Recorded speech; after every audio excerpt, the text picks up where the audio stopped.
उस समय की परिस्थिति याद आती है तो आज भी रात को नींद नहीं आती है। उस समय इतनी गंभीर हालत हो गई।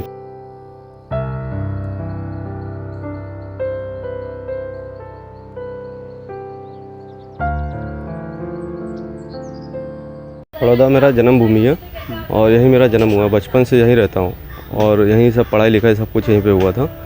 और लॉकडाउन के टाइम पे यहाँ पे हालत ज़्यादा ख़राब हो गई थी क्योंकि मैं रिक्शा चलाता हूँ और रिक्शे वालों के लिए तो क्या है कि लॉकडाउन हमेशा कुछ भी दिक्कत आती है सबसे पहले रिक्शा ही बंद होती है। क्योंकि कोई भी रैली निकालनी हो तो भी रिक्शा बंद करवा दो, रैली निकालनी हो तो भी रिक्शा बंद करवा दो, किसी का चुनाव आता है तो भी रिक्शा बंद करवा दो। और लॉकडाउन के टाइम पे रिक्शा बंद हो गई थी तो इसके लिए हमारे पास कुछ भी मतलब विकल्प नहीं था। यही थी कि हमको यहाँ से रातों रात भागना पड़ा था। रातों रात उस समय भागना पड़ा था क्योंकि हमारी परिस्थिति इतनी ख़राब हो गई थी कि हमारे पास जितना बजट था हमने 1 महीना बैठ कर खाया। उसके बाद फिर रातों रात गाड़ियाँ बुक करनी पड़ी। जो गाड़ी का यहाँ से 200 रुपये किराया लगता है वहाँ उसको हमने 1000 रुपये किराया दिया है। सिर्फ यहाँ से MP बॉर्डर तक के लिए वहाँ तक का 1000 रुपये किराया देना पड़ा, जहाँ 200 रुपये किराया लगता था। उस समय जिसको जिस तरह बना हर किसी ने लूटा और लूटने वाले लूटे हैं। उस समय की परिस्थिति याद आती है तो आज भी रात को नींद नहीं आती है। उस समय इतनी गंभीर हालत हो गई थी क्योंकि उस समय कुछ भी रास्ता नहीं दिख रहा था, ना ही सरकार की कोई मदद मिल रही थी स्टार्टिंग में और ना ही किसी का मतलब कुछ था। अब रिक्शे वालों का तो क्या है, रोज़ कमाना रोज़ खाना। आपने बोला कि देखिए हमारा घर परिवार माँ बाप सब वहीं पर रहते हैं। यहाँ हमारा प्रदेश जैसा भी है घर भी है हमारा। पिताजी आए थे बहुत उम्मीद लेके कि भाई बड़ौदा अच्छी सिटी है गुजरात, आज वो 30-35 साल करके गए वहाँ पर जॉब बड़ौदा में। अब वही हमने भी सोचा कि हमारा भी उम्र यहाँ निकल जाएगी।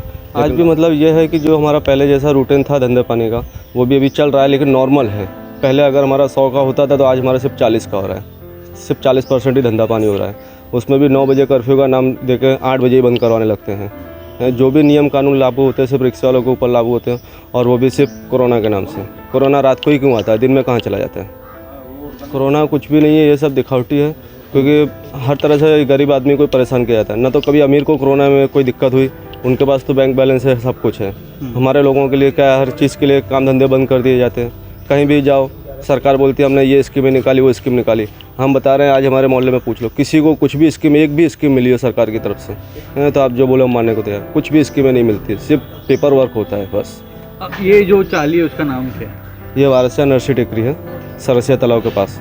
लगभग 99% सब रोजगार वाले ही हैं। किसी का यहाँ पे खुद का बिजनेस नहीं है, सब छोटा मोटा करके अपना काम चलाते हैं। कोई लाड़ी लगाता है, कोई रिक्शा चलाता है, कोई अपने 5-10 हज़ार रुपये की नौकरी करता है, सिक्योरिटी लाइन में है, कोई अपने पानी पूरी है। इसी तरह मतलब छोटा मोटा, कोई भी एकदम हाई क्लास किसी का नहीं है। कोई भी ऐसा बंदा नहीं जो 50-60 हज़ार रुपये महीने कमा रहा हो। सब वही नॉर्मल, किसी का बहुत होगा तो 10,000-12,000 रुपये।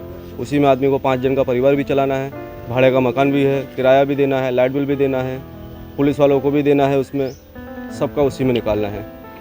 ये सब बेवकूफ़ बनाने के ढंग है। लाड़ी गल्ले में कोरोना आता है, रैली में कोरोना क्यों नहीं आता है? चुनाव के टाइम पे कोरोना कहाँ चला गया था? सवारी शिव जी की सवारी निकाली थी उसमें कोरोना कहाँ चला गया था? अब ये पश्चिम बंगाल में चुनाव हो रहा है, वहाँ कोरोना नहीं है। जहाँ वहाँ कोरोना चुनाव ख़त्म हो जाएगा वापस कोरोना वहाँ पर भी आ जाएगा। यहाँ पे कोरोना पहले भी था, ये जानबूझ के कोरोना बढ़ाया जा रहा है और कुछ नहीं है।